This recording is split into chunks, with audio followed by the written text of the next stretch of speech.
Thank you for joining Wars of the Roses. As we continue with Part 39, The Union of Safety, Book 13, Political Secret Societies, from Secret Societies of All Ages, Volume 2, by Charles William Heckethorn. 11. The Union of Safety, 607, Historical Sketch of Society. Russia has ever been a hotbed of secret societies, but to within very recent times such societies were purely local. The Russian people might revolt against some local oppression or some subaltern tyrant, but they never rose against the emperor. They never took up arms for a political question. Whatever secret associations were formed in that country, moreover, were formed by the aristocracy, and many of them were of the most innocent nature. It was at one time almost fashionable to belong to such a society, as there are people now who fancy it an honor to be a Freemason. But after the wars of Napoleon, the sectarian spirit spread into Russia.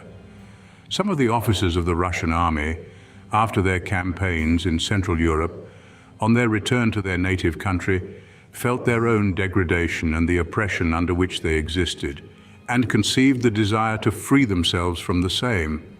In 1822, the then government of Russia issued a decree prohibiting the formation of a new or the continuance of old secret societies.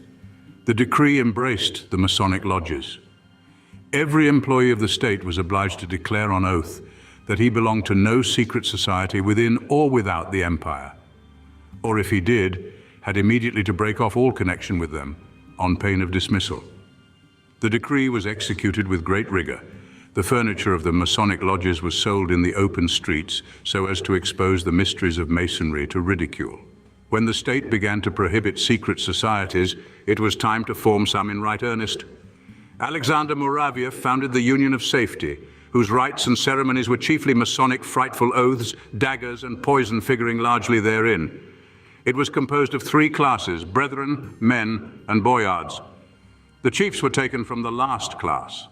The denomination of the last degree shows how much the aristocratic element predominated in the association, which led, in fact, to the formation of a society still more aristocratic, that of the Russian Knights, which aimed at obtaining for the Russian people a constitutional charter and counteracting the secret societies of Poland, whose object was to restore Poland to its ancient state, that is to say, absolutism on the part of the nobles and abject slavery on the part of the people. The two societies eventually coalesced into one, under the denomination of the Union for the Public Weal. But divided in its councils, it was dissolved in 1821, and a new society formed under the title of the Union of the Boyards. The program of this union at first was to reduce the imperial power to a level with that of the President of the United States and to form the empire into a federation of provinces. But gradually their views became more advanced. A republic was proposed, and the Emperor, Alexander I, was to be put to death. The more moderate and respectable members withdrew from the society, and after a short time it was dissolved, and its papers and documents carefully burnt. The revolutions of Spain, Naples, and Upper Italy led Pestel, a man who had been a member of all the former secret societies, to form a new one, with the view of turning Russia into a republic. The death of Alexander again formed part of the scheme. But circumstances were not favorable to the conspirators, and the project fell to the ground. Another society called the North sprang into existence, of which Pestel again was the leading spirit. In 1824, the Union of the Boyards heard of the existence of the Polish Patriotic Society. It was determined to invite their cooperation. The terms were speedily arranged. The Boyards bound themselves to acknowledge the independence of Poland, and the Poles promised to entertain or amuse the Archduke Constantine at Warsaw, whilst the revolution was being accomplished in Russia. Both countries were to adopt the republican form of government. This latter condition, however, made by the Poles, displeased the Boyards, who, themselves lusting after power, did not see in a republic the opportunity of obtaining it. The Boyards therefore united themselves with another society, that of the United Slavonians, founded in 1823 by a lieutenant of artillery named Borisov, small in numbers but daring.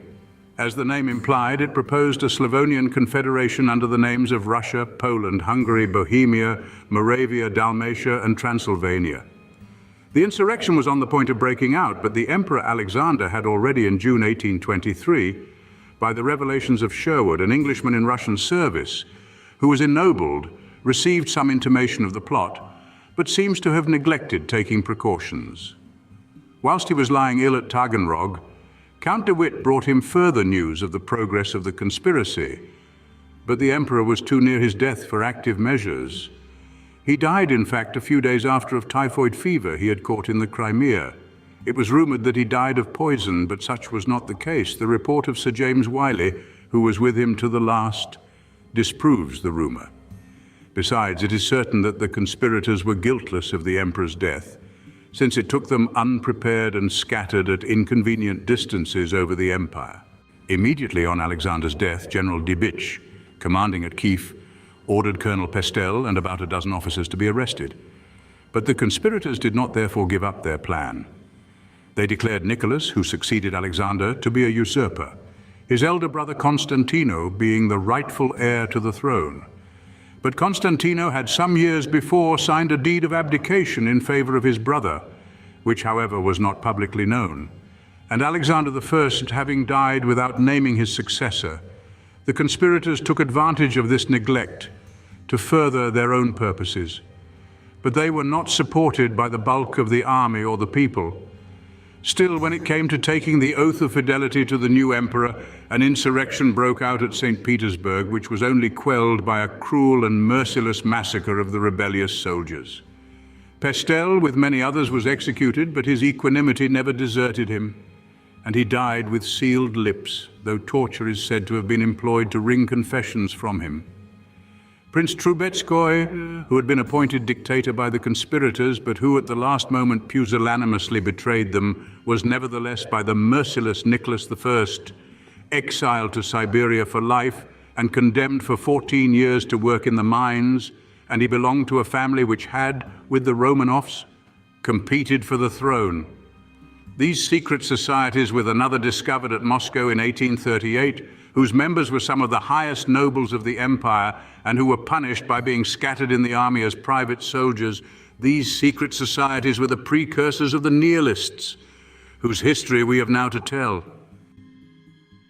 Thank you for watching, and please don't forget to share, like, subscribe, and comment, and if you can, please consider donating to Wars of the Roses. Links to PayPal and Patreon are in the description. Thank you so very much.